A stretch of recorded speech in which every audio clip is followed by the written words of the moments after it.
Hello, BookTube, and welcome back to the library tour of Doom. A library tour where we're going book by book.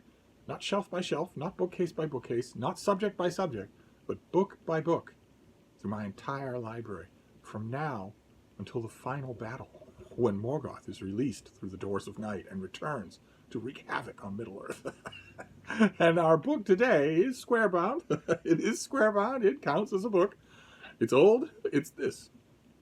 It's a Marvel Treasury edition of the Mighty Thor, a deluxe limited edition of the all-powerful God of Thunder. This is it's oversized. I don't know if you can tell that, but it is. It's an oversized paperback from the early 1970s, when Marvel decided to come out with these much larger square-bound digest-sized reprint things. That, true to Stan Lee, the impresario behind modern Marvel Comics, true to his dictum, they have new things. They're reprint volumes, but you're not getting only old stuff. You're getting new stuff sprinkled throughout. Like, for instance, this stunning John Romita Sr. cover.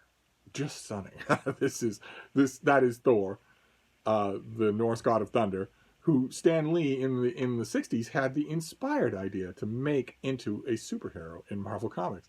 He was inspired in the literal sense by Captain Marvel, the original Captain Marvel, where a little boy, Billy Batson, gains the ability to transform himself into a superpowered superhero, Captain Marvel. An all-powerful superhero, basically Superman in a bright red costume.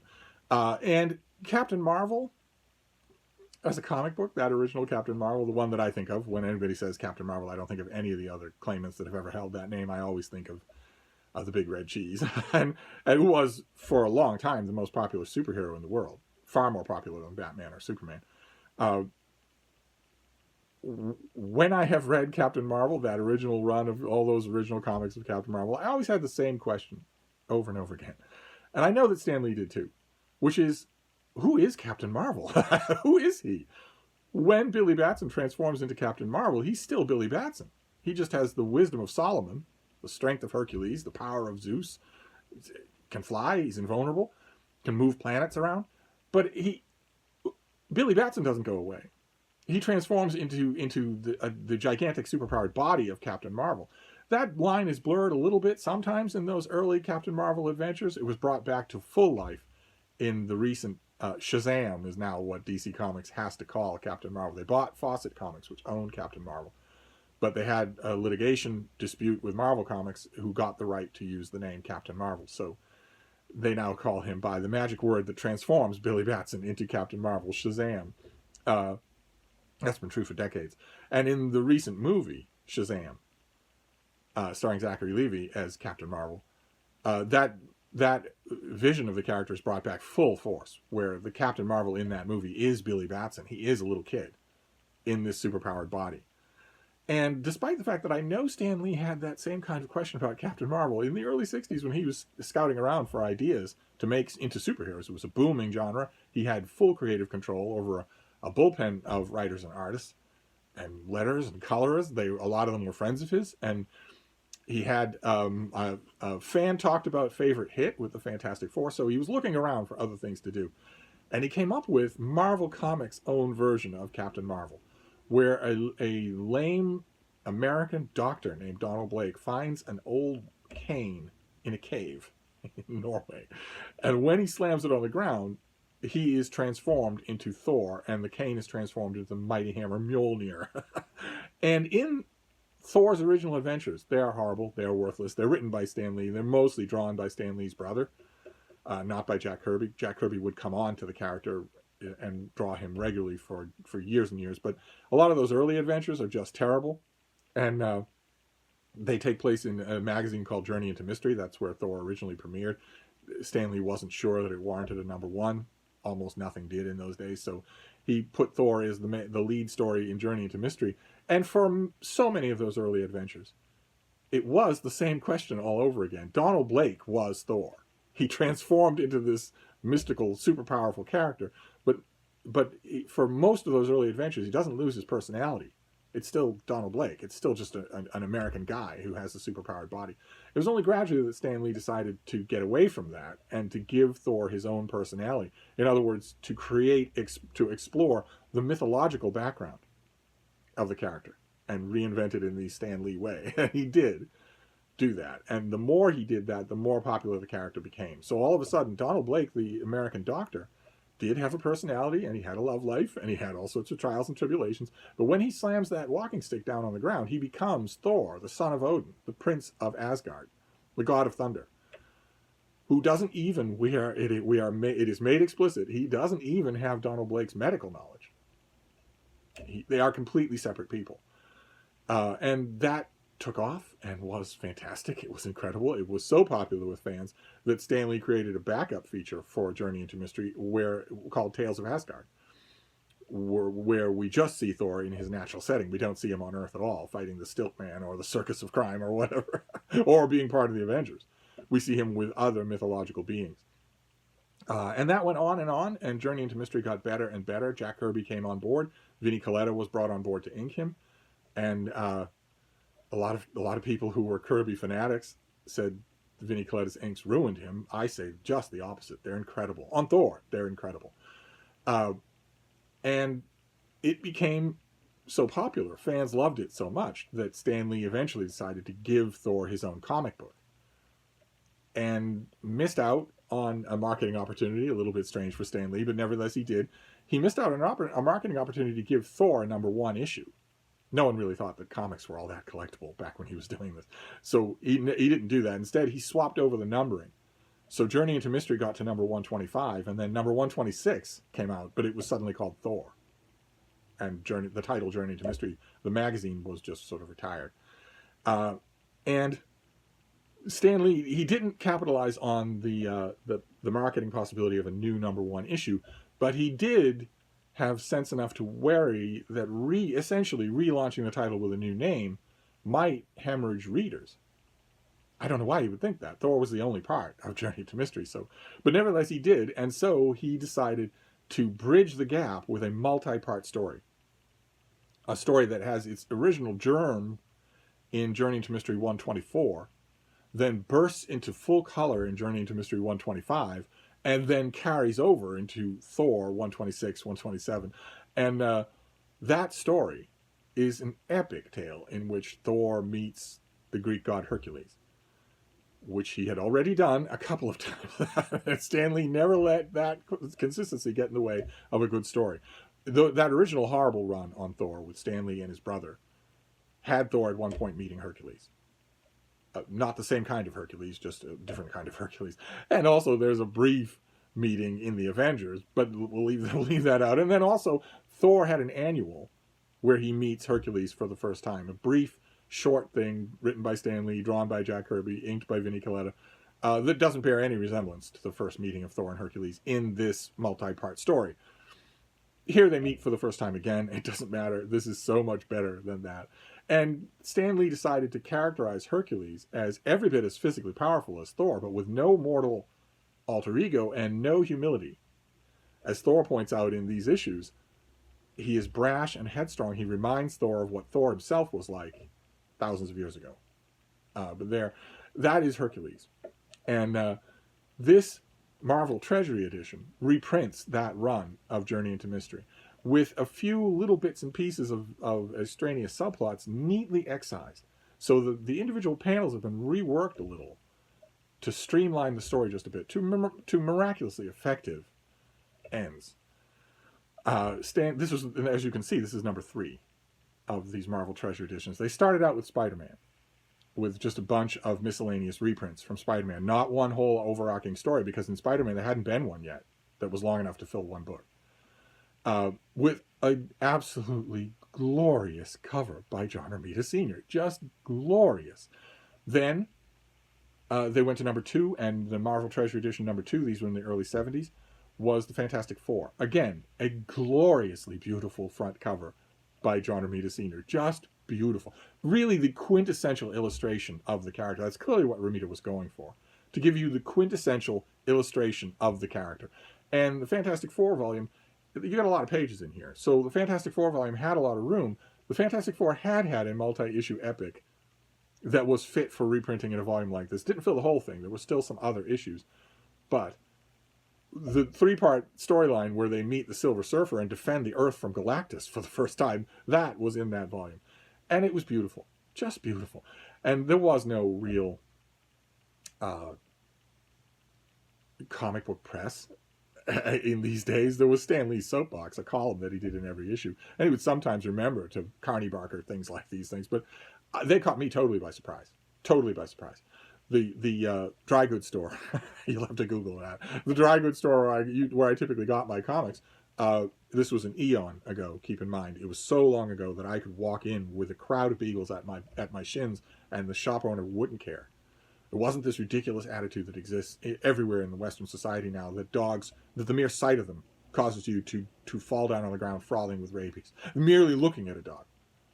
That is the attitude now. Quarantines in every country, dogs not allowed inside anywhere when they're typically cleaner than the humans you allow in. But at the time and in the place where this was, my dogs were welcome as I was. And I remember going in one day and the proprietor used to hold aside, he used to set aside, there were no dedicated comic shops in the day, and there were no subscription pull lists of any kind, but the shop owner used to put aside anything that he thought I might be interested in, whether it was a new Keith Laumer mass market paperback science fiction novel, or whether it was a bunch of comic books. He knew I was a regular customer. He liked me, and I liked him. That's the way the world used to work. And I walked in with my dogs and said, we sat and talked for a while. And he said, I got something strange here. I don't know if you're going to be interested in it, but I only got one. I set it aside. And it was that Spider-Man volume. In a bigger thing like this for $1.50. $1.50. Which was a huge amount of money at the time. And I was interested, very much so. And I said, yeah, these are fantastic. They're incredible. I'll take any of them. I didn't know that Marvel was going to do any others. And then they did the Fantastic Four, and then they did Thor. And the Thor volume, not only does it have this gorgeous cover, the back cover is also John Romita Sr. It's not quite as nice, but it's still pretty good. The reason that I almost slipped and said Junior is because this particular artist, who I love, had a son, and the son grew up to be a super hottie and spent a great deal of time in Iowa, and I loved him as well. And he also became an artist for Marvel Comics. His rendition of Spider-Man is very nearly as great as that of his father, and no one else's comes close. So and I know that the 2 or 3 drug-addled Steve Ditko fans out there are now howling in outrage. I stand by what I said. None of them come close. The Romitas own Spider-Man. You should get over it. Not that anybody's watching this video, but when I had already been a massive fan of that storyline that transferred Journey into Mystery into Thor, to have it collected in this volume, and unlike the previous 2 Marvel Treasury volumes, there's nothing else in here. That story was big enough to fit in one whole book. That made this extra special for me. To have that storyline in something that almost was a book. It has a square spine. You can almost put it on the shelf. That was great. It felt fantastic. It felt legitimate somehow. And I don't know, of course, it never crossed my mind back then. It never crossed anybody's mind back then that I would have hardcover, actual ISBN books with these issues in them. Maybe with color corrected even. On archival paper. That never occurred to anybody. This was as close as we could come, and I loved it. Even though reading the story again, especially here without any of the backup features, without any of the extraneous subplots, really brought home how dumb a story it is. How dumb a story it is. At the beginning of the story, Odin, Thor's father, the all-powerful ruler of Asgard, is mad at Thor. No need to know the reason. Odin was often mad at Thor. And he decides to punish Thor. No need to know the reason. He came to that decision all the time. He decides to punish Thor by stripping him of his godly power. Not in person. He's just going to send a bolt of power to Earth and strip him of his godly power. Which means that he'll be still enormously powerful, much stronger than a human being, but he won't have the endless endurance of an Asgardian god. He won't have most of his strength. His hammer won't be enchanted. No summoning storms, no returning to him when he throws it. You'll just be kind of a super strong dude. And Odin comes to this decision to punish his son, but he can't do it himself. He can't bring himself to do it. So he tells his assistant, his major domo, I'm going to transfer my Odin power to you just long enough for you to send this punitive bolt of energy to Earth, stripping my son of his power. And Odin does this even though his assistant is known to all in Asgard, including Odin, as Sidring the Merciless. So why Odin would do that, I have no idea. Why a character named Sidring the Merciless wouldn't just kill Thor from Asgard, I don't know. But instead, he does. Odin transfers his power to Sidring the Merciless, who then sends this bolt of power to Earth, and it devastates Thor. It doesn't knock him unconscious, but it removes all of that power. And as bad luck would have it, he's in the middle of fighting Hercules when it happens. They've been fighting their way across lower Manhattan for a good 10 pages. Fantastic vintage Jack Kirby combat artwork where they fight on the top of a moving subway car, and they fight in an abandoned lot surrounded by buildings. And at one point in the fight, let me see if I can get right to the period.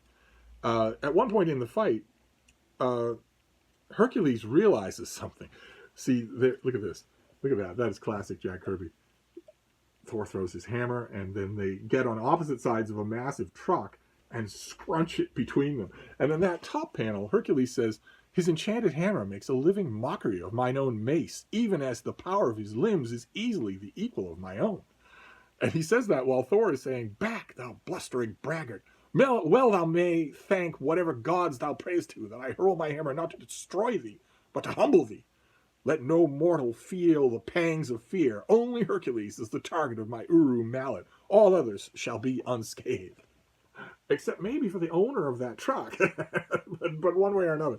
Their battle is raging when suddenly Sidring's bolt of energy strikes Thor, and he's no match for Hercules anymore, and Hercules easily defeats him after that. And the bolt having been done, Odin sees it from afar and feels a little bit of remorse, as well he should, since he's a slothering psychopath. And he turns to Sidring and says, "I have an errand for you." And Sidring, the Merciless, says, "Screw you," and attacks Odin with his own Odin power, which he refuses to give back. He bests Odin, but again does not kill him for some odd reason. And also, for some odd reason, Odin can bestow his power on another person, but he can't take it back. It doesn't seem to obey him once it's not in his body anymore. And Sidring sets himself up as absolute dictator of Asgard without killing Odin. Odin disappears from the scene because Stan Lee realizes that he can't have him around. He's got to answer that question, and he can't answer it. So Odin sort of vanishes from the narrative. And Thor returns to Asgard to find out what's going on, and discovers that Sidring is in control, and fights him. And keep in mind, this is the weakened Thor, who fights him all across the landscape of Asgard with one threat after another, including a bubble of liquefied wolfbane that Thor, there's Sidring. Doesn't he look like a cheery sort? Thor falls into the bubble of liquefied wolfbane and whirls around in it. But Sidring, again, doesn't kill him and doesn't appear able to kill him. And they fight across the length and breadth of Asgard until finally Thor gets to the Imperial Palace, where Odin keeps handy by the bedside, teetering on a nightstand, a doomsday weapon, the Odin Sword, which, if unsheathed, brings an immediate end to all life everywhere in the universe. Seems like an odd thing for Odin to make in the first place. Also seems like an odd thing for him to keep around, like a knickknack on a mantelpiece. But nevertheless, it's right there. And Thor decides, well, if I can't defeat Sidring, then I will pull the Odin Sword from its scabbard and end all life on Earth, including his. And this baffles Sidring, who complains out loud, if the Odin force isn't strong enough to defeat one warrior, then what good is it? It's been overrated. I don't want it anymore. And I certainly don't want you to pull that thing from its scabbard and end my life, so I'll give it back to Odin. He gives the Odin force back to Odin. And Odin says, get thee from my sight. He's going to punish him later on. But right now, he's mainly concerned with his grievously wounded son. Takes him up in his arms. They have a wonderful, tender bonding moment that I was appreciating even while questions were screaming in my mind. Like, for instance, if Sidring possesses the Odin power and is still afraid that unsheathing the Odin Sword will kill him, then that means unsheathing the Odin Sword would kill Odin as well. So why would he make such a thing? And also, how could he? How could he make such a thing? Can God make a rock bigger than he can lift? It's the Stan Lee equivalent of that age-old puzzler. And also, if Sidrin, possessed of the Odin power, can't defeat Thor, then Odin can't defeat Thor. In which case, Thor is the most powerful character in Asgard. He is the ruler of the gods. All those questions were ringing in my mind, but I didn't care, because the key to Stan Lee's glory as a comic book writer is that he wrote in primary color emotions. So it's possible to endlessly nitpick the logic and the flow of his stories. There will be nits to pick everywhere. None of his stories are logically tight at all. But the thing that makes them immortal, the reason why fans can go back to Spider-Man No More, or This Man, This Monster, or for me, this storyline, and the Mangog storyline that we'll get to, the reason that fans can go back to these things and still love them is because of how emotionally powerful they are. Stan Lee wasn't really a nuts and bolts type plotter. So the nitpicking aside, Odin takes Thor to his breast and says, "I'm sorry." And Thor undergoes the long process of recovering from his wounds. And while he's doing that, Pluto, the god of the underworld, tricks Hercules into signing a contract to be marooned as the ruler of the underworld, freeing Pluto to live up in splendor on Olympus with the rest of the gods. And Hercules rebels against it. He's tricked into it. But Pluto has him dead to rights. His thumbprint is on the contract. And so he strips Hercules of a lot of his supernatural strength and confines him to the underworld. And when Thor recovers his strength completely, he begs a favor of his father. He says, "I have unfinished business with Hercules. He humiliated me in combat. I want my revenge. It's plain and simple as that. I want my revenge on him." But that embroils him immediately in conflict with Pluto. And there's a great moment, let me get to it here, where Thor suddenly appears in the underworld and notices that Hercules is being dragged down to his doom. A depowered Hercules, a neat bit of parallel with Thor's own problem, and he leaps into combat. He says, "No longer need Hercules battle alone. Those who attack in cowardly number shall also face the fury of the thundering hammer of Thor." And off camera we hear Hercules say, "The thunder god, stay back, Asgardian. Thou hast not the might to deal with such as these." Which is very hard for Thor to hear, because he remembers how their last encounter ended. And he says, "Nevermore shalt thou utter such stinging words, Olympian. Behold, rash braggart. Behold the true power of the son of Odin." And Jack Kirby gives us this great panel. Look at that. Not a motion line in sight. He doesn't need one. The dynamic of Thor, of the motion of where Thor's hammer goes in the course of that panel, is clear from the broken blades. So we don't need stupid motion lines. Isn't that beautiful? He just leaps into combat. And Hercules says, "Thy strength, thy valor, they are worthy of Hercules himself. Why didst thou not battle in such a manner when last we fought?" And Thor says, "Time enow for talk after our task here be done." Instead of saying, "Hey dummy, I did battle that way. You commented on me battling that way just an issue ago. Don't you remember?" Because Stan Lee probably didn't remember. He liked the moment better. He liked the dynamic of the moment better than remembering that for most of their fight in New York, Thor was Hercules' equal. And Hercules ought to remember that. And they fight and fight and fight all the minions of Pluto, and it's wonderful. Absolutely glorious. And I mentioned that there are new things in this volume. There is this sumptuous cover, what I wouldn't give for a brand new version of this. Like those Marvel facsimile editions that they do nowadays, where they'll reprint in perfect fidelity an older comic book. So you have a new issue of it, not for the collectability, but just so that it isn't falling apart in your hands. What I wouldn't give if they would reprint these old things in these sizes. They'd be $10 a piece now, but I wouldn't care. To have this with all the color restored, that would be fantastic. I don't think they'll ever do it, but that would be fantastic. But one of the new things that you get in this issue, let me get to it, is a 2-page spread pinup by the current Thor, the artist who was drawing Thor when this volume came out, John Buscema. That is beautiful. Look at that. That is the whole cast of characters at the time. So you have the Warriors 3. There's Volstagg. He's not raising a weapon. He's raising a flagon of mead. You have Baldur. You have Loki and Karnilla, the Queen of the Norns, skulking in the background there. You have Sif, the goddess Sif, but also Jane Foster, because Thor had 2 love interests. We won't say what that says about Stan Lee. So that is your book today for the Library Tour of Doom. It is the Mighty Thor, the Marvel Treasury Edition. Number 3. Now, the treasure editions went on and on. I have more of them. They will crop up in this library tour. There was another one of Thor that featured a 4-part adventure where he faces the Mangog, who has the strength of a billion beings. And that is awesome. I don't think I have that Marvel Treasury Edition, but I have those issues. We will definitely talk about them. And there were a bunch of others too. There's a famous one of Conan that sold out everywhere, and everywhere where in shops where fans suddenly had wind of what was going on here. They snapped these things up. I don't know how many of those fans actually kept these volumes, actually held on to them all this time, but Thor was always my favorite Marvel character, so I held on to it. So anyway, that is your book for today in the library tour of Doom.